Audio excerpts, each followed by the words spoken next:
बच्चों, इससे पहले की क्लास में हमने आपको इंडो इस्लामिक का पीरियड है और सूफीज़म के बारे में हम आपको दिखा रहे थे और ये बताया था कि चिश्तिया ऑर्डर के बहुत बड़े सूफीज़ जो हैं, जिसमें चिश्तिया ऑर्डर के फाउंडर, चिश्तिया सिलसिले के फाउंडर थे ख्वाजा मुईनुद्दीन चिश्ती अजमेरी, ख्वाजा गरीब नवाज़, जिनकी अजमेर में होली शराइन है, दरगाह है, और उनके जो डिसाइपल थे, उनके जो मुरीद थे, उनका नाम था ख्वाजा कुतुबुद्दीन बख्तियार काकी, जो महरौली में जिनकी दरगाह है, और कुतुब मीनार उन्हीं को डेडिकेट की गई है।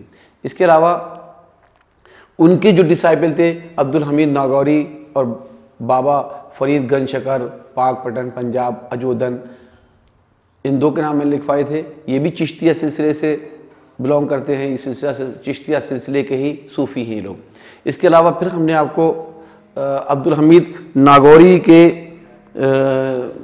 वो बाबा फरीद गंज शकर के जो चिश्तिया ऑर्डर के जो उनके मुरीद थे ख्वाजा निज़ामुद्दीन औलिया, ख्वाजा निज़ामुद्दीन औलिया, जिनकी दिल्ली में दरगाह है, हज़रत निज़ामुद्दीन, जिनको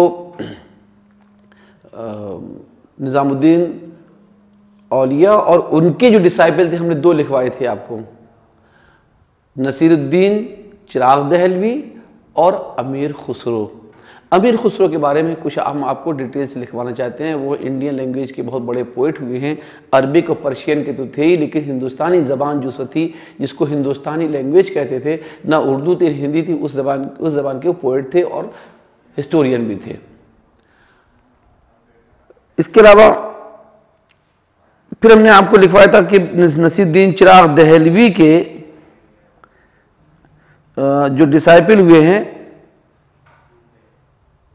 उनके वो थे ख्वाजा गेसू दराज बंदा नवाज, जिनकी होली शराइन या जिनकी दरगाह कर्नाटक गुलबर्गा में है, और उनके जो डिसाइपल थे उनका नाम था शेख सलीम चिश्ती, जो फतेहपुर सीकरी आगरा में है। ख्वाजा निज़ामुद्दीन औलिया के बारे में एक बात रह गई आपको, उनको महबूबे इलाही कहते हैं। महबूबे इलाही, वो महबूबे इलाही के नाम से फेमस है। जैसे ख्वाजा गरीब नवाज के नाम से फेमस हैं, सुल्तानुल हिंद कहलाते हैं। ख्वाजा बख्तियार काकी जो हैं, वो बख्तियार काकी कहलाते हैं, नाम उनका रियल था कुतुबुद्दीन, ख्वाजा कुतुबुद्दीन। इसी तरह से नसीरुद्दीन चिराग दहलवी कहलाते हैं, दिल्ली का चिराग। इसी तरह से निज़ामुद्दीन औलिया जो हैं, वो महबूबे इलाही कहलाते हैं। अमीर खुसरो जो हैं, इनको तूतिए हिंद कहा जाता है, द बर्ड ऑफ इंडिया या इंडियन बर्ड। अब अमीर खुसरो के बारे में लिखिए।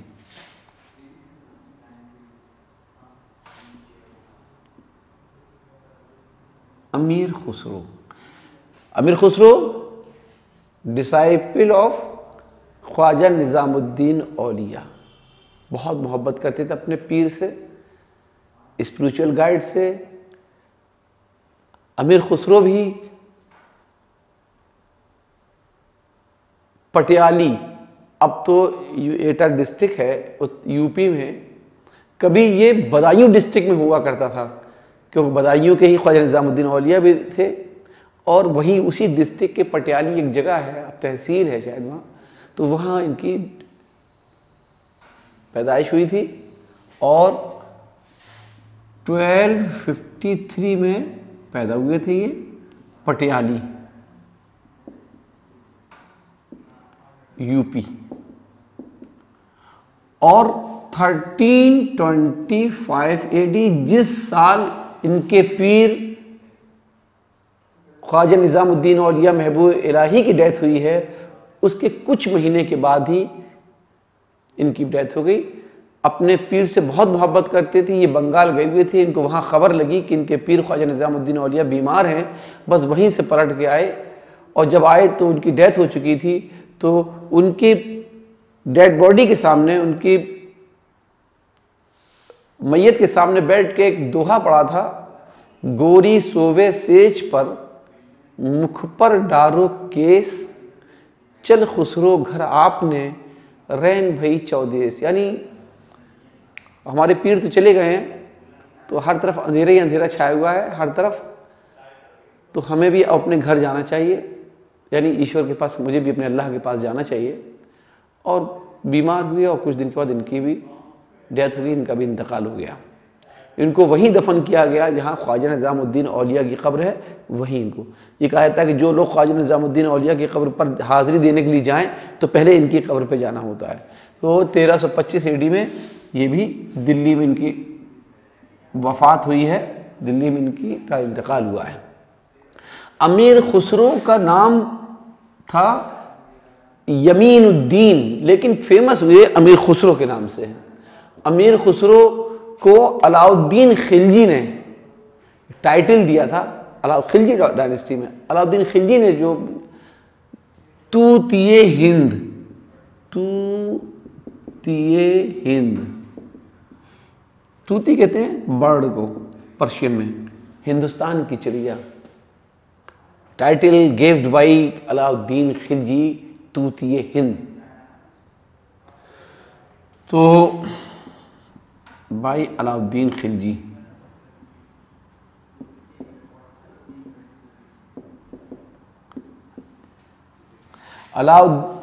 गयासुद्दीन बलबन से लेकर और गयासुद्दीन तुगलक तक करीब 60 बादशाहों के का दौर देखा है, और सबके यहाँ आदर और सम्मान और सबके यहाँ इज्जत और एहतराम पाया, रिस्पेक्ट पाई, और सबके दरबारी में रहे। अब असल में ये दरबार से जुड़े थे, इसलिए इनको खलीफा, सूफीज़्म की लाइन का खलीफा नहीं बनाया गया, नसीरुद्दीन चिराग दहलवी को बनाया गया था, क्योंकि चिश्तिया ऑर्डर में, चिश्तिया सिलसिले में ये मना है कि किसी दरबार में जाना। चूँकि ये दरबार से जुड़ गए थे, दरबार में जाया करते थे, तो बादशाहों से मिलते थे, तो फिर इनको खलीफा नहीं बनाया गया, उसका कैलिफ सूफीज़्म की लाइन का, वो भी खलीफा होते हैं, सक्सेसर होते हैं। तो तूतिए हिंद, अमीर खुसरो। अमीर खुसरो जो हैं,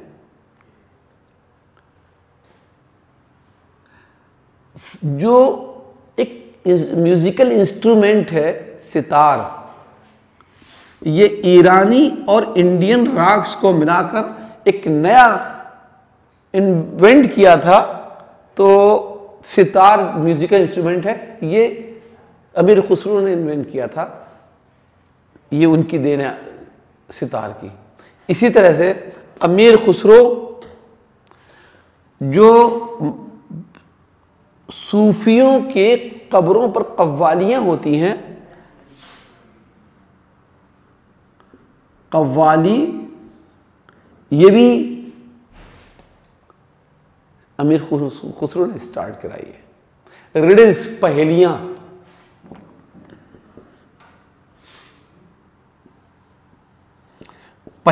रिडल्स ये भी स्टार्ट कराई है। ये पहेलियां बूझी जाती हैं, अब तो नहीं बूझी जाती, पहले कभी पहेलियां बूझी जाती थी, ये अमीर खुसरो की देन है। तो इस सितार की ईजाद की, सितार बनाया, म्यूजिकल इंस्ट्रूमेंट दिया अमीर खुसरो ने। कव्वाली स्टार्ट कराई है पीरों के और सूफियों के मज़ारों पर, और मैस्टिकल सॉन्ग्स, कव्वालीज, और रिडल्स यानी पहेलियां ये स्टार्ट की। मसनवी एक स्टाइल है नज्म की, उर्दू नज्म में या पर्शियन नज्म में, अरबिक नज्म में भी, पोइट्री में एक स्टाइल है शायरी में मसनवी। मसनवी कहते हैं नरेटिव पोइट्री, किसी भी पुरानी कहानी किस्से को शायरी में कहा जाए तो वो मसनवी कहते हैं। तो अमीर खुसरो ने मसनवियाँ बहुत लिखी हैं। मसनवी ये सब इनसे रिलेटेड है। अमीर खुसरो के बारे में ये बहुत आता है कि तूतिए हिंद के नाम से कौन फेमस, अमीर खुसरो। या अमीर खुसरो किसके डिसाइपल थे, ख्वाजा निज़ामुद्दीन औलिया महबूब इलाही के। या सितार किसने दिया है हिंदुस्तान को, अमीर खुसरो ने दिया है, ठीक है।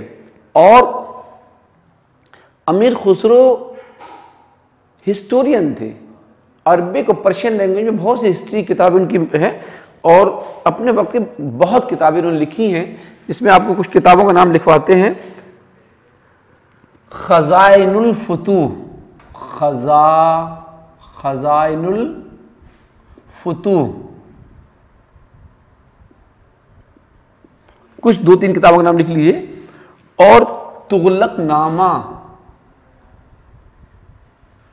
तुगलकनामा और तारीख़े अलाई, अलाई मीन्स अलाउद्दीन खिलजी, अलाउद्दीन खिलजी के ज़माने की history, history of Alauddin Khilji या हिस्ट्री ऑफ अलाउद्दीन पीरियड या हिस्ट्री ऑफ खिलजी पीरियड, तो तारीख कहते हैं हिस्ट्री को। इसी तरह से बहुत फेमस किताब बच्चों के लिए लिखी उन्होंने, उसका नाम है खालिक़े बारी, ये बच्चों के लिए, खालिक़े बारी, खालिक़े बारी, ये बच्चों के लिए लिखी है। तो ये अमीर खुसरो के बारे में हमने आपको लिखा दिया कि अमीर खुसरो 1253 में पटियाली उत्तर प्रदेश में पैदा हुए थे और 10 नवंबर 1324 आता है, कहीं 1325 आता है। तो आप खैर इसके चक्कर में मत पड़िए, लेकिन अपने पीर जो स्पिरिचुअल गाइड थे, उनके पीर निज़ामुद्दीन औलिया के इंतकाल के कुछ महीने के बाद इनका भी इंतकाल हुआ था। और इसके अलावा फेमस हिस्टोरियन, और ये किताबों के नाम मैंने लिखा है, कुछ किताबों खज़ाइनुल फुतूह, तुगलकनामा, तारीख़ अलाई और बच्चों के लिए खालिक़े बारी, ठीक है, फॉर चिल्ड्रेन।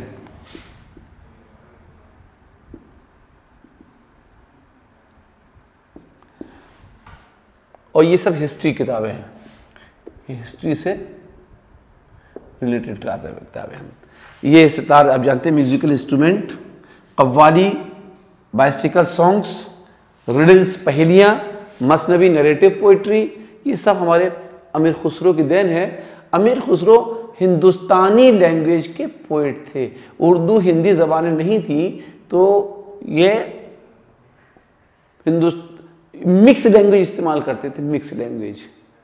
जिहाल मस्ती मकुन बरंजिश दराए नैना बिनाए बतियाँ, सखी पिया को जो मैं न देखूं तो कैसे काटूं अंधेरी रतियाँ। तो ये रतियाँ, बतियाँ, सखियाँ, इस तरह की लैंग्वेज इस्तेमाल करते थे। तूतिए हिंद थे, एक मरतबा बहुत सी चीज़ें इनके बारे में मशहूर हैं। पहेलियों के बारे में तो ये है कि 10 नारी का एक ही नर, बस्ती बाहर उसका घर, पीठ सख्त और पेट नरम, मुंह मीठा तासीर गरम। अब बताइए क्या है? 10 नारी का एक ही नर, बस्ती बाहर का घर, पीठ सख्त और पेट नरम, मुंह मीठा तासीर गरम, खरबूजा। तो इस तरह की चीज़ें बहुत सी इनकी फेमस है। एक मरतबा जा रहे थे, रास्ते में प्यास लगी तो कुएं पे पहुंचे तो कहा कि पानी, औरतें पानी भर रही थी, तो उनका पानी हमें चाहिए पीने के लिए। तो उनका आप हैं कौन? तो उनका मैं तूतिए हिंद हूँ। करे तूतिए हिंद है तो आप तो बहुत बड़े पोइट हैं, ज़रा सा हमें भी कुछ सुनाइए। तो उनका बताइए क्या सुनना चाहते हैं? तो ऐसे नहीं, चारों औरतों ने कहा हम एक एक वर्ड दे रहे हैं, आप इसको शायरी में, पोइट्री में, नज़्म में इस्तेमाल करके बताइए। तो किसी एक ने कहा कुत्ता, एक ने खीर, एक ने ढोलक, एक ने कोई और लफ्ज़ दिया।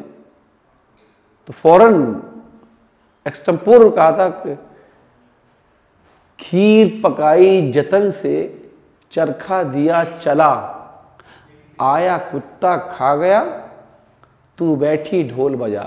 एक ने ढोल दिया था, एक ने कुत्ता, एक ने खीर, एक ने चरखा, 4 वर्ड दिए थे। तो फौरन ही यूज़ करके बता दिया, खीर पकाई जतन से, चरखा दिया चला, आया कुत्ता खा गया, तू बैठी ढोल बजा। ये लैंग्वेज थी। या उससे पहले हमने आपको बताया कि गोरी सोवे सेज पर, मुख पर डारो केस, चल खुसरो घर आपने, रैन भई चौदेश। तो ये रैन, देश, इस तरह की जो थी, उन्हें हिंदुस्तान से बहुत मोहब्बत थी। उनको जाने के लिए बाहर बहुत बुलाया गया कि उन्होंने कहा नहीं, हम हिंदुस्तान छोड़ के कहीं नहीं जाएंगे। ईरान से था उनका, कभी ईरान जाए नहीं, हम यहीं रहेंगे और हमें यहाँ के मौसम, यहाँ के लैंग्वेज, यहाँ के लोग, यहाँ की औरतें सब पसंद है। यहाँ के हमें सब कुछ यहाँ खूबसूरत लगता है, तो वो छोड़ के नहीं गए थे। तो ये हमारे हिंदुस्तान के शानदार एक नागरिक हुए हैं अमीर खुसरो। और इतनी चीज़ें हमने आपको, और हिंदुस्तानी ज़बान के, हिंदुस्तानी लैंग्वेज के पोएट थे। ये चीज़ें याद रखिए आप कि सितार के मेंशन किया, कव्वाली ने स्टार्ट की, पहेलियाँ, मसनवी, तूतिए हिंद के नाम से फेमस हैं, और disciple of Khwaja Nizamuddin Auliya Chishtiya order के, चिश्तिया सिलसिले के ये सूफ़ी थे, ये भी सूफ़ी थे चिश्तिया सिलसिले के। ठीक है, चलिए तो हम आपको इस चीज़ें लिखवा रहे थे, और ये भी हमने बताया था कि ख्वाजा गयासुद्दीन बलबन से लेकर, यानी गुलाम वंश स्लेव डायनेस्टी के जो लास्ट बड़वन जो सुल्तान हुए गयासुद्दीन बलबन, तब से लेकर और उसके बाद खिलजी डायनेस्टी के जो गयासुद्दीन, नहीं खिलजी डायनेस्टी, उसके बाद तुगलक डायनेस्टी में गयासुद्दीन तुगलक तक 7 बादशाह करीब हुए थे, सब का दौर देखा था। तो सबकी यहाँ रिस्पेक्ट और इज्जत पाई, और सबके यहाँ इनका मानदान भी हुआ, और दरबार में भी जाते आते रहते थे। चलिए ये हो गया। अब हम आपको कल कुछ ये लिखवाया था हमने आपको कि चिश्तिया सिलसिले के, चिश्तिया ऑर्डर के अलावा भी और ऑर्डर हैं, जिसमें सुहरवर्दी, कादरी, नक्शबंदी। तो अभी तो ये चिश्ती थे, अब इसको के बाद हम आपको कादरिया सिलसिले के बारे में लिखवाते हैं।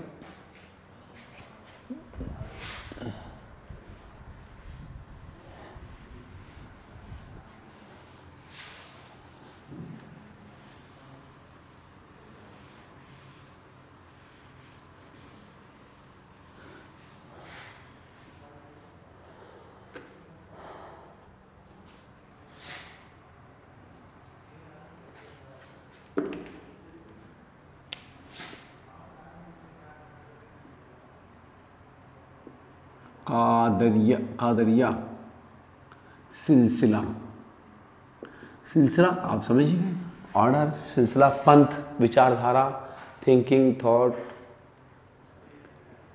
कादरिया सिलसिला ये भी एक सूफियों का सिलसिला है, ये भी एक विचारधारा है, ये भी एक सारे ख्याल सोचने का तरीका है, ये भी एक फिक्र है। और इसके सूफी जो हैं, फाउंडर कादरिया सिलसिला जिनसे चला है ये, यानी फाउंडर थे अब्दुल कादिर जीलानी, शेख अब्दुल कादिर जीलानी, शेख अब्दुल कादिर जीलानी। जीलान एक जगह है इराक के अंदर, तो ये वहाँ थे, बगदादी भी कहलाते हैं, शेख सूफी, बड़े पीर के नाम से फेमस है। मुसलमान जो हैं हिंदुस्तान में उनको बड़े पीर कहते हैं, तो गौसे आज़म भी कहते हैं। बहरहाल तो शेख अब्दुल कादिर जीलानी जो हैं, ये 1165 AD में बगदाद में इनकी डेथ हुई है, बगदाद में इनकी होली शराइन है, और ये फाउंडर हैं कादरिया सिलसिले के। हिंदुस्तान में इस सिलसिले को लाने वाले थे शाह नेमतुल्लाह कादरी, शाह नेमतुल्लाह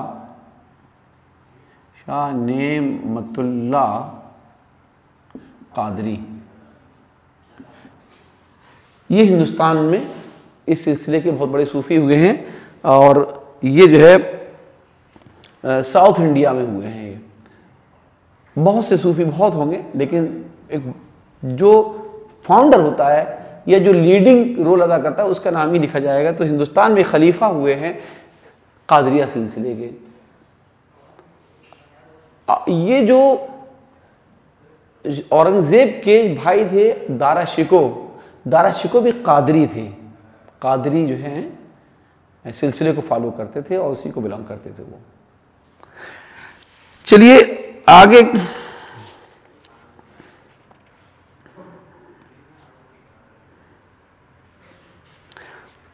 तो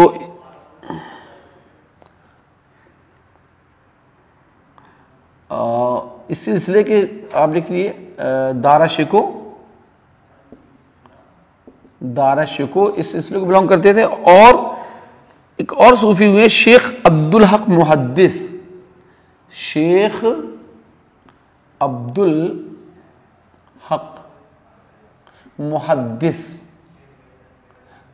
मुहद्दिस कहते हैं जो हदीस का बयान करते हैं, हदीस के नरेशन करते हैं, हदीस को समझाते हैं बैठ के, वो मुहद्दिस कहलाते हैं। तो ये बड़े सूफी हुए हैं इसी कादरिया सिलसिले के।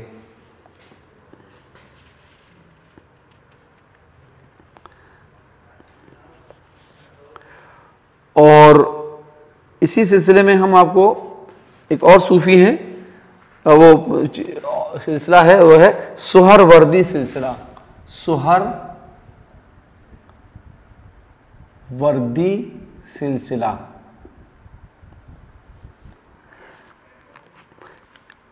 इस सिलसिले के फाउंडर, ये भी बगदाद में, इराक में, सूफी इज़्म इराक, ये बगदाद और इराक, सॉरी इराक में बहुत फैला, ईरान और इराक। तो ये जो है शेख शहाबुद्दीन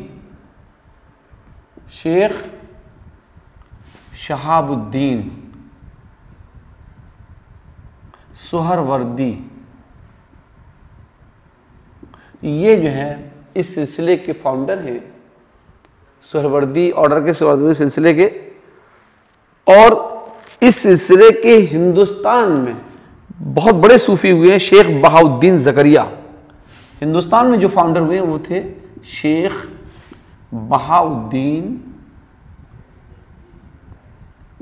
ज़करिया। ये हुए हैं और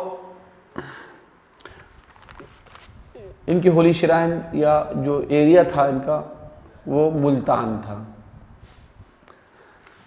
ठीक है, इसके बाद हम आपको एक सिलसिला और है और वो है नक्शबंदी। नक्शबंदी सिलसिले बहुत थे, बताया अकबर के ज़माने तक 40-42 सिलसिले थे, लेकिन वो उसकी ज़रूरत नहीं है। आप बहुत से इन्हीं से ही जो ब्रांचेस फूटती गई, वो अलग अलग सिलसिले बनते चले गए। तो नक्शबंदी सिलसिले के बहुत बड़े सूफी जो हैं अकबर बादशाह के ज़माने में हुए थे। उनका नाम था ख्वाजा मोहम्मद बाकी बिल्ला। ख्वाजा मोहम्मद बाकी बिल्ला बेरंग।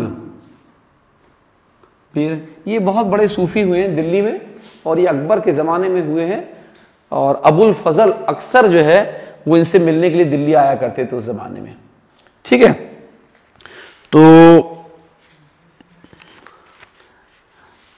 एक और सूफी हुए हैं और उनका नाम अलग से लिख लीजिए आप।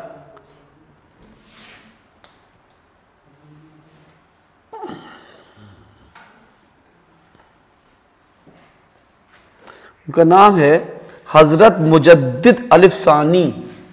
हजरत मुजद्दिद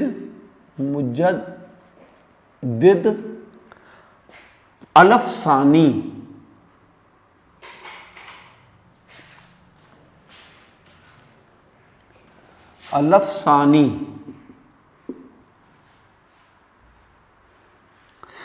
या शेख अहमद सरहिंदी। शेख अहमद सरहिंदी। सरहिंद हिंदुस्तान में ही है, ये पंजाब से और कश्मीर के बीच में कोई जगह है, सरहिंद कहलाती है। तो वहाँ के बहुत बड़े सूफी हुए हैं हजरत मुजद्दिद अलिफसानी। अलिफसानी कहते हैं, अलफ कहते हैं 1000 को, 1000 को सानी मतलब 2, 1002। असल नाम था, रियल नाम था शेख अहमद, और सरहिंद के से चूंकि बिलोंग करते थे इसलिए सरहिंदी कहलाते हैं। और फेमस हुए मुजद्दिद अलिफसानी के नाम से। मुजद्दिद अलिफसानी जो हैं ये नक्शबंदी सिलसिला जो हमने लिखवाया है इसको फॉलो करते थे वो, और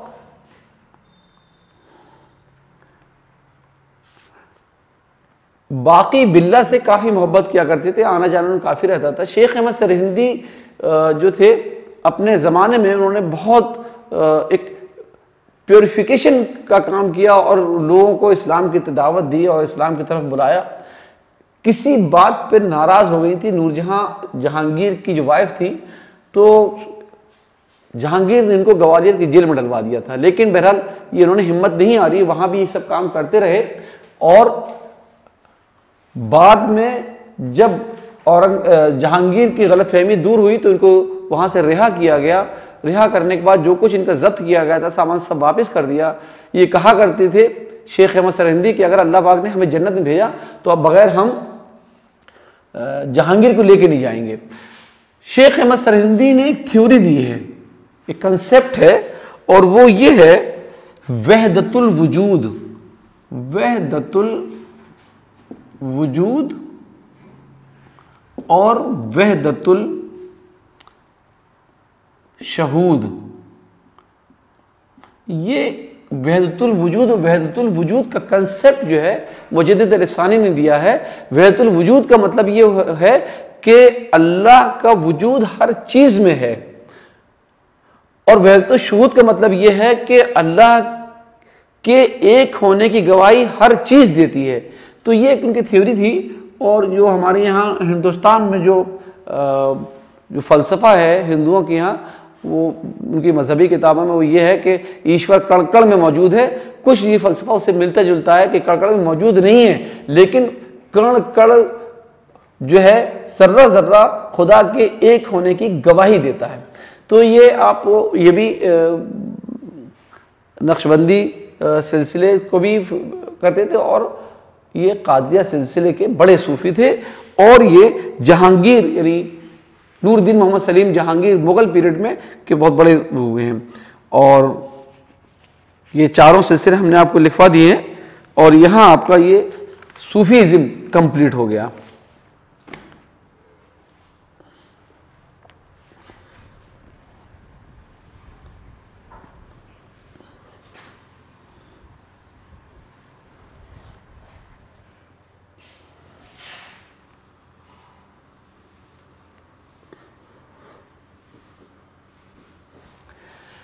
मैंने आपको कल बताया था कि सूफीज़्म और भक्तिज़्म ये दो मूवमेंट थे जो 12वीं सेंचुरी में यहाँ चले थे और फैले थे। और सूफीज़्म के बारे में हमने आपको लिखवाया, थोड़ा सा भक्तिज़्म के बारे में भी समझ लें आप।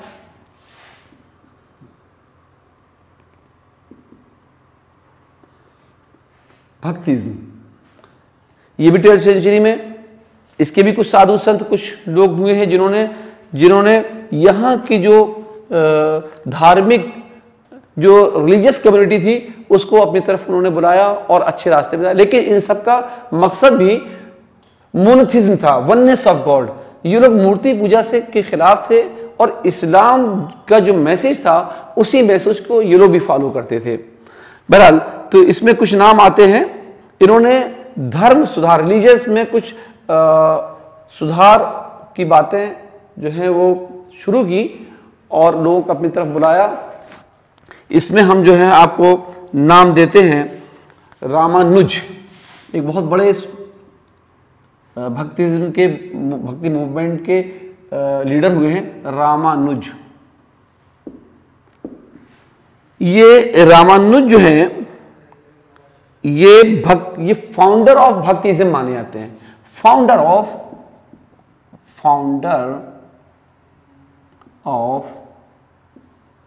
भक्ति मूवमेंट, भक्ति movement Ramanuj.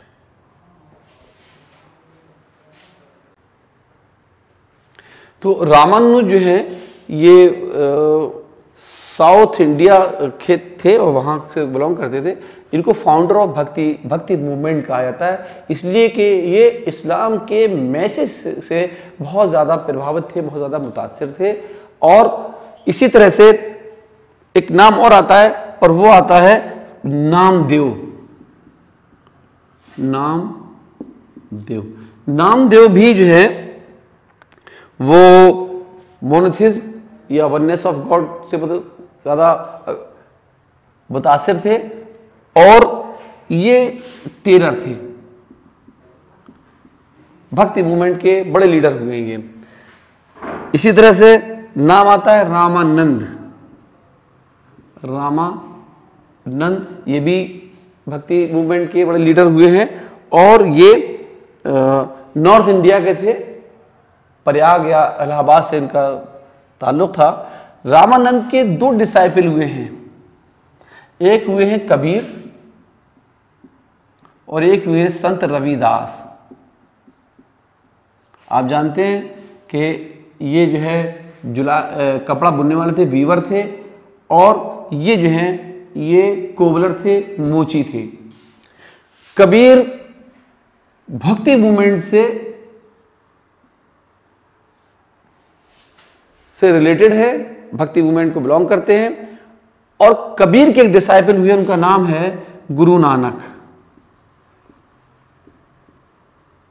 Guru Nanak founder of Sikhism, Sikh मत के, सिख फेथ के बहुत बड़े जो हैं ये गुरु हुए हैं। सिखों के यहाँ 10 गुरु होते हैं। फर्स्ट गुरु गुरु नानक है। गुरु नानक जो है ननकाना साहब में पैदा हुए थे 1469 में, और 1529 में गुरदासपुर में इनका आखिरी सांस ली इन्होंने। और गुरु नानक जो सिखों की होली बुक है, जो किताब है, जो पवित्र ग्रंथ कहलाता है, उसको गुरु ग्रंथ साहब कहते हैं। गुरु ग्रंथ साहब। आप इससे अंदाजा लगा सकते हैं कि बाबर के पीरियड में जब बाबर यहां थे तो गुरु नानक यहां थे। गुरु नानक उनके सामने जिंदा थे। तो हुमायूं भी थे उस वक्त। तो बहरहाल तो ये जो है कबीर के डिसाइपल थे गुरु नानक, और कबीर पंथी कहलाते थे। संत रविदास भी, और कबीर जो थे रामानंद के थे डिसाइपल। इसी तरह से हमने 2 नाम और लिखवाए, रामानुज और नामदेव। ये भी भक्ति मूवमेंट से को बिलोंग करते थे, भक्ति मूवमेंट से रिलेटेड हैं, उसके लीडर हैं। और उन्होंने वननेस ऑफ गॉड के जो मैसेज था उसको आगे बढ़ाया है। ये आपके लिए इसमें है नहीं सिलेबस में, लेकिन हमने फिर भी आपको ऑप्शन में चीज़ें आ जाती हैं, इसलिए हमने आपको लिखा दिया ताकि ऑप्शन में अगर आए तो आप जो है किसी तरह से परेशान ना हो। इसी तरह से 10 गुरु हमने आपको बताया कि सिखों के 10 गुरु हुए। 5वें गुरु थे गुरु अर्जुन देव। आप सुन लिए वैसे 5वें गुरु जो सिखों के हुए गुरु अर्जुन देव। गुरु अर्जुन देव और जहांगीर की बड़ी दोस्ती थी, लेकिन किसी बात पर दोनों में गलत फहमी हो गई, तो जहांगीर ने उनको सजा दिलवाई थी गुरु तेग बहादुर को, सॉरी गुरु अर्जुन देव को। जबकि गुरु अर्जुन देव और जहांगीर दोनों गोल्डन टेम्पल के जो फाउंडेशन रखी जा रही थी, और एक मुस्लिम सूफी थे, उनका नाम था शाह मियाँ पीर, शाह मियाँ मीर। वो लाहौर के रहने वाले थे, और गोल्डन टेम्पल की फाउंडेशन स्टोन उन्होंने रखा था। उस वक्त ये दोनों मौजूद थे, गुरु अर्जुन देव भी और जहांगीर भी। आपको ये भी मालूम होना चाहिए कि अकबर बादशाह ने 500 एकड़ जमीन दी थी इसके लिए, गोल्डन टेम्पल के लिए। तो 5वें गुरु को सजा दी थी जहांगीर ने, और जो 9th गुरु हुए हैं सिखों के, उनका नाम था गुरु तेग बहादुर। उनका सर कटवाया था औरंगजेब ने। ये सब पॉलिटिकल बातें थी, इनसे रिलीजन का दूर दूर तक कोई मतलब नहीं था।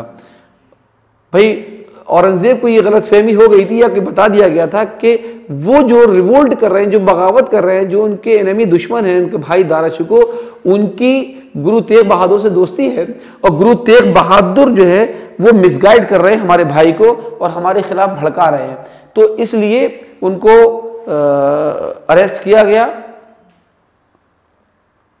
गुरु तेग बहादुर को, और दिल्ली में उनको सजा दी गई 1775 में। गुरु अर्जुन देव का टाइम ये था, गुरु तेग बहादुर, हाँ 1675 में इनका सर कटवाया था औरंगजेब ने दिल्ली में। चलिए ये चीज़ें आपको लिखा दी। ये चैप्टर आपका सूफीज़म भक्तिज़म भी पूरा हुआ, और अब यहाँ से नया चैप्टर शुरू होगा, और वो होगा पर्सनालिटीज़, फेमस पर्सनालिटीज़। आपकी 5-6 पर्सनालिटीज़ हैं जो आपके सिलेबस में हैं।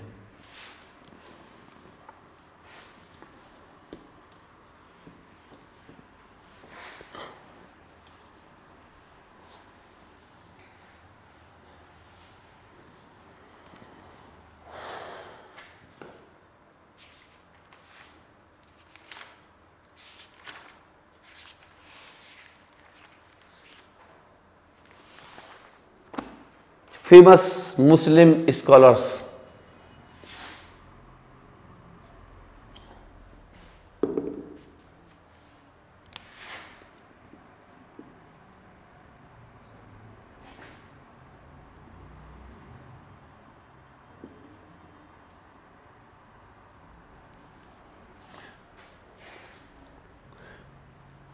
फेमस मुस्लिम स्कॉलर्स, जिसमें सबसे पहले हम आपको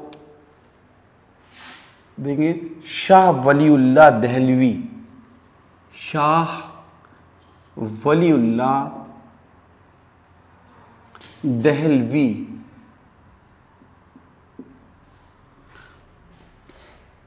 मुस्लिम स्कॉलर हुए हैं, रिलीजियस पर्सनालिटी। शाह वलीउल्लाह दहलवी जो हैं ये 18वीं सेंचुरी में औरंगजेब 1707 में उनका इंतकाल हुआ है और 1703 में इनकी पैदाइश हुई है, 1703 में, 1703 AD टू और 1763 AD, यानी 18वीं सेंचुरी में हुए हैं। औरंगजेब का इंतकाल हुआ है, उनकी जो डेथ हुई है 1707 में हुई है, उससे 4 साल पहले ये दिल्ली में हुए। इनके फादर जो हैं वो फुलत एक जगह है मुजफ्फरनगर यूपी डिस्ट्रिक्ट में, वहाँ के रहने वाले थे और दिल्ली शिफ्ट हो गए थे। शाह वलीउल्लाह दहलवी का बहुत बड़ा काम ये है कि वर्ल्ड का अगर सबसे पहला कुरान का ट्रांसलेशन हुआ है किसी अदर लैंग्वेज में तो पर्शियन लैंग्वेज में ये ट्रांसलेशन किया है।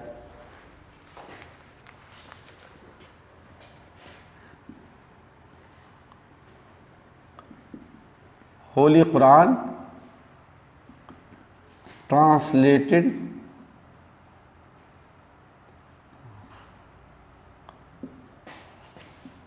By Shah Waliullah in Persian language, Farsi जबान में, क्योंकि ओरिजिनल तो अरबिक में है और अरबिक जो है वो पूरी दुनिया में लोग नहीं जानते। अरबिक तो वही लोग जानेंगे जिनकी मदर टंग अरबी है या अरब के रहने वाले हैं या जिन्होंने अरबी पढ़ी है। तो कुरान को समझा कैसे जाए? तो हिंदुस्तान की कोर्ट लैंग्वेज मुगलों के पीरियड में पर्शियन थी, तो इसलिए पर्शियन लैंग्वेज में शाह वलीउल्लाह दहलवी ने ट्रांसलेशन किया, जिसको बहुत अपोज हुआ, बहुत लोग दुश्मन हो गए और ये कहा कि इनकी हिम्मत कैसे हुई, कुरान तो ईश्वर की, अल्लाह का कलाम है और अरबी लैंग्वेज में है, उसको ओरिजिनल उसी लैंग्वेज में रहना चाहिए। लेकिन बात उनकी ये सही थी कि दूसरे लोग कैसे समझें। तो बहरहाल बहुत बड़ा काम उन्होंने किया, पर्शियन लैंग्वेज में इसका ट्रांसलेशन किया 18वीं सेंचुरी में, और फिर आहिस्ता आहिस्ता कुरान का दुनिया की हर लैंग्वेज में आज ट्रांसलेशन मौजूद है। इंग्लिश में भी है, उर्दू में भी, हिंदुस्तान की सारी लैंग्वेज में, बाहर की लैंग्वेजेस में है, बहुत ट्रांसलेशन है। हर लैंग्वेज में ट्रांसलेशन इसका मिल जाता है। तो ये इन्होंने translated by Shah Waliullah Dehlavi from Arabic into Persian language. एक चीज और आपको पता होना चाहिए कि औरंगजेब के बाद मुगलों पर मराठा लोग बहुत अटैक किया करते थे, तो जिसकी वजह से मुगल कमजोर होते चले आ रहे थे और उनकी हुकूमत सिमटती चली आ रही थी। तो शाह वलीउल्लाह दहलवी ने उनको लेटर लिख के बुलाया था अहमद शाह अब्दाली को कि आए और मुगलों की गवर्नमेंट, मुगलों की हुकूमत, मुगलों की जो डायनेस्टी है इसको बचा लें। तब उनको बचाने के लिए शाह वलीउल्लाह दहलवी के इनविटेशन पर अहमद शाह अब्दाली ने हिंदुस्तान पर अटैक किया था, मराठास पर। तो मराठा हारे थे और फिर जो है मुगल जो है सरवाइव कर गए उस वक्त फिर कुछ साल के लिए। बहरहाल शाह वलीउल्लाह दहलवी की कुछ 40 किताबें लिखी हैं इन्होंने, लेकिन कुछ किताब आप एक और लिख लीजिए। एक तो यही है कि कुरान का ट्रांसलेशन किया, और दूसरा ये है, एक किताब बहुत फेमस है अब 46 किताबें हैं इनकी, 46 किताबें, लेकिन एक किताब और लिख लिए, अल फौजुल कबीर, अल फौजुल कबीर फी उसूल तफसीर, फी उसूल तफसीर, ये बहुत फेमस किताब है। और एक किताब और फेमस है, हुज्जतुल अल बालिगा,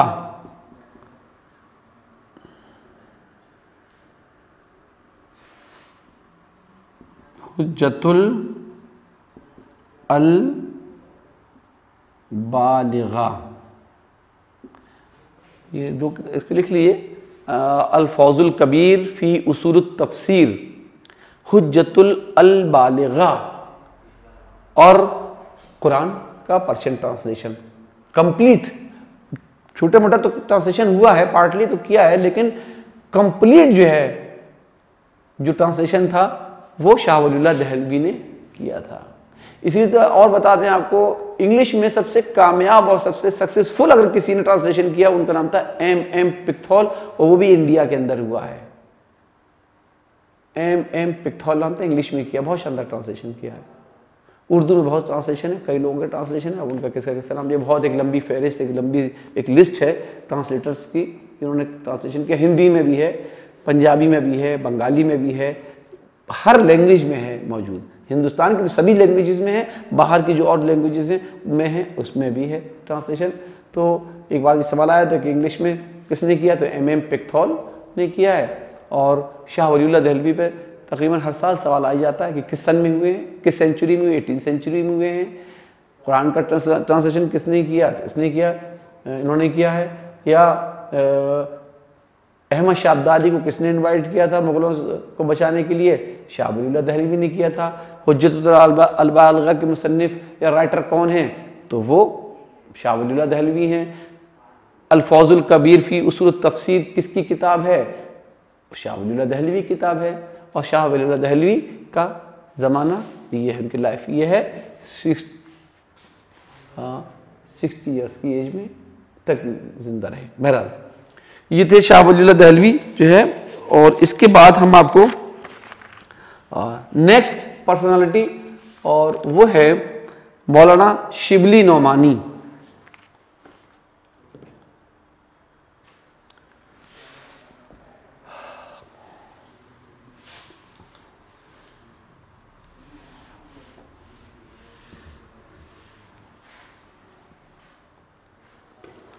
मौलाना शिबली नोमानी, मौलाना शिबली नोमानी, नोमानी,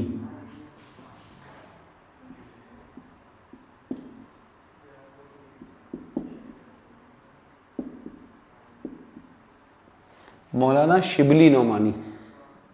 मौलाना शिबली नोमानी 1857 में आजमगढ़ में पैदा हुए थे, और 1914 में आजमगढ़ में ही इनकी डेथ हुई है।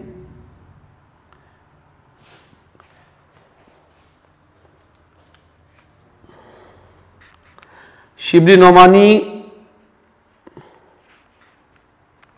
ने MAO कॉलेज, मुस्लिम यूनिवर्सिटी AMU से पहले, जो अब तो यूनिवर्सिटी हुई, इससे पहले कॉलेज था, उसका नाम था Mohammedan Anglo oriental college, MAO college. 16 साल तक यहाँ पढ़ाया है। सर सैयद ने के ज़माने में सर सैयद ने इनसे ये कहा था कि आप जो हैं 6 महीने पढ़ाया करें, 6 महीने किताबें लिखा करें, क्योंकि उनको लिखने का बहुत शौक था। तो उन्होंने कहा कि अरे भाई हम अगर पढ़ाएंगे तो लिखेंगे कब, तो अच्छा 6 महीने पढ़ाया करो, 6 महीने किताबें लिखा करो।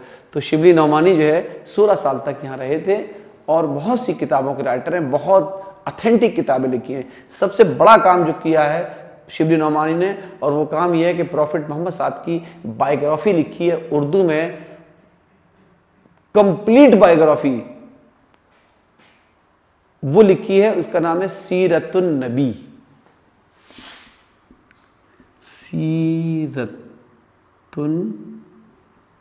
सीरतुन नबी, बायोग्राफी ऑफ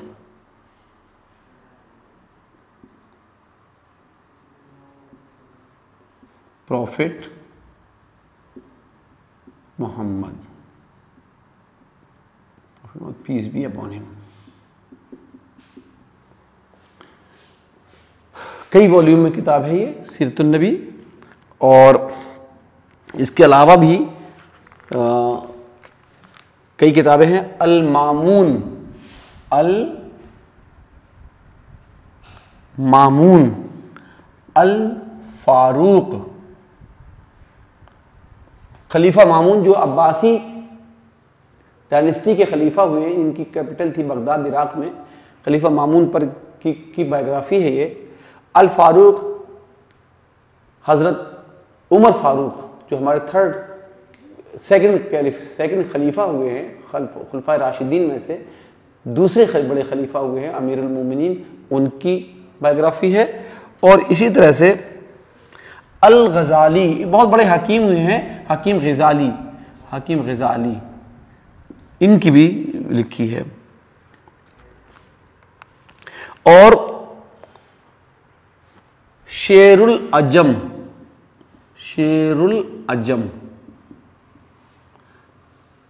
अजम कहते हैं ईरान को, और शेर यानी ईरान की शायरी, शेरुल अजम का मतलब ईरान की शायरी। तो ये भी किताब बहुत फेमस है। इसी तरह से इन्होंने हिंदुस्तान के मरसिये के दो बड़े पोइट, मरसिये के दो बड़े शायर मीर अनीस और मिर्जा दबीर, इन दोनों का कंपैरिजन किया है और क्रिटिकल बुक लिखी है। वो दोनों मरसिये करते हैं सोरो पोइट्री या एलिगीज, जिसमें किसी के मरने का दुख किया जाए तो ऐसी शायरी को मरसिया कहते हैं। तो बहुत बड़े शायर हुए हैं लखनऊ के मीर अनीस और मिर्जा दबीर, इन दोनों की शायरी का कंपैरिजन किया है इन्होंने, एनालिसिस किया है। तो वो किताब है मवाजना अनीस व दबीर,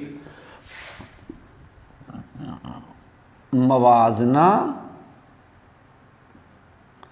अनीस व दबीर, मीर अनीस और मिर्जा दबीर, ये दो बड़े पोइट हुए हैं मरसिये के। तो ये जो है मौलाना शिबली नोमानी को शम्सुल उलमा का टाइटल दिया गया था, शम्सुल उलमा। शम्सुल उलमा का ये ब्रिटिश गवर्नमेंट ने दिया था, ब्रिटिश गवर्नमेंट की तरफ से ये उनको 1892 में ये दिया गया था।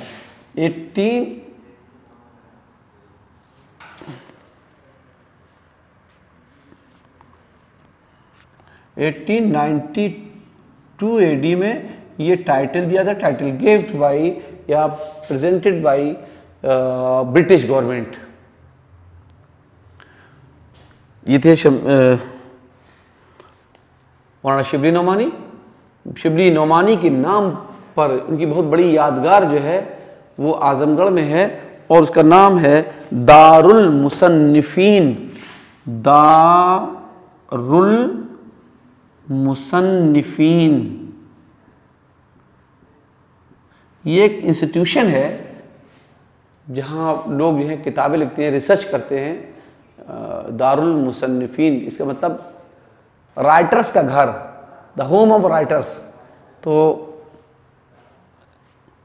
ये आजमगढ़ में है ये इंस्टीट्यूशन, इदारा, संस्था, और ये उन्हीं के नाम, शिबली नोमानी के नाम पर जो है वो वहाँ इस्टेब्लिश किया गया, बनाई गई है, कायम की गई। उनके जो शागिर्द थे, उनके जो प्यूपिल थे, जो उनके शिष्य थे, जो उनके शागिर्द थे, उन्होंने उसको बनाया है। बहरहाल ये आपको दूसरी पर्सनालिटी शिबली नोमानी। शिबली नोमानी 16 साल तक सर सैयद के वक्त में, जब सर सैयद जिंदा थे, सर सैयद ने इनको बुलाया था और यहाँ 16 साल तक उन्होंने पढ़ाया था यहाँ पर।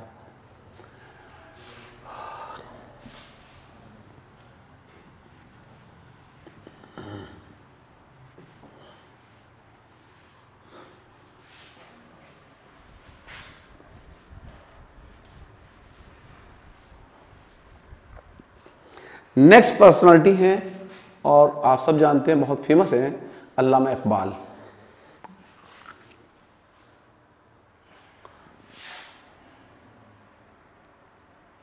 Doctor sir Allama Mohammad Iqbal.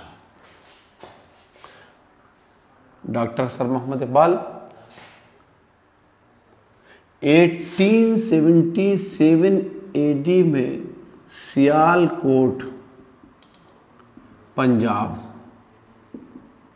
जो अब पाकिस्तान में है, वहाँ इनकी बर्थ हुई थी, वहीं पैदा हुए थे और 1938 में लाहौर के अंदर आखिरी सांस ली। लाहौर में इंतकाल हुआ है।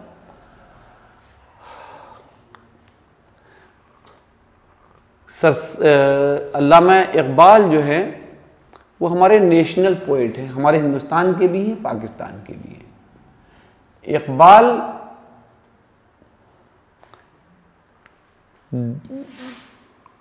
ने म्यूनिख यूनिवर्सिटी जर्मनी से PhD की थी फिलॉसफी में।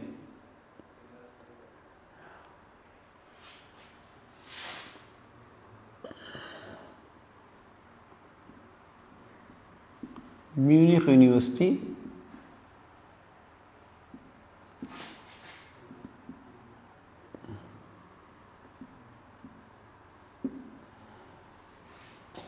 से इन्होंने PhD की थी। सर कहते हैं कि 1922 सॉरी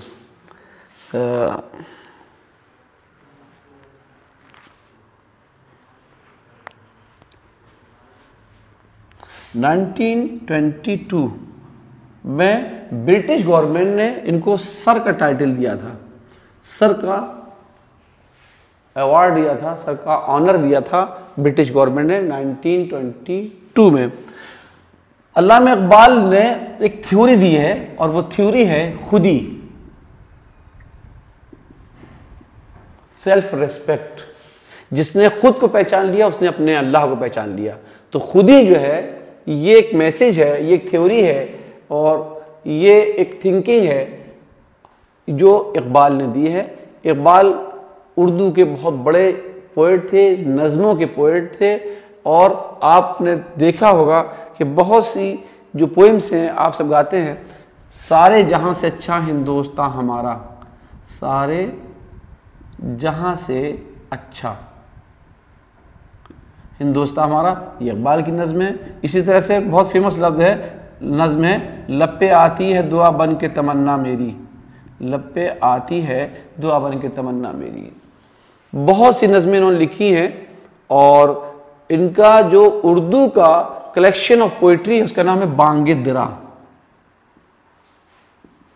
बांगे दरा, बांगे दरा ये कलेक्शन ऑफ पोइट्री है इकबाल की। इकबाल को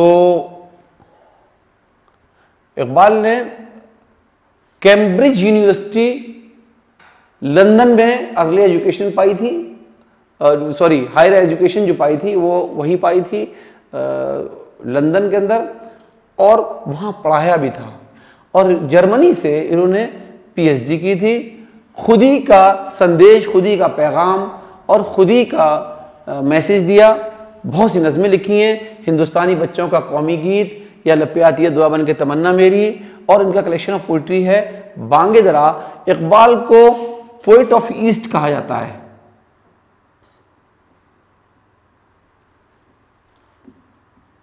पोएट ऑफ ईस्ट कहा जाता है और इस्लामिक पोइट भी कहा जाता है, इस्लामिक पोइट भी कहा जाता है। बहुत सी नज़में आप लोग पढ़ते हैं, देखते हैं।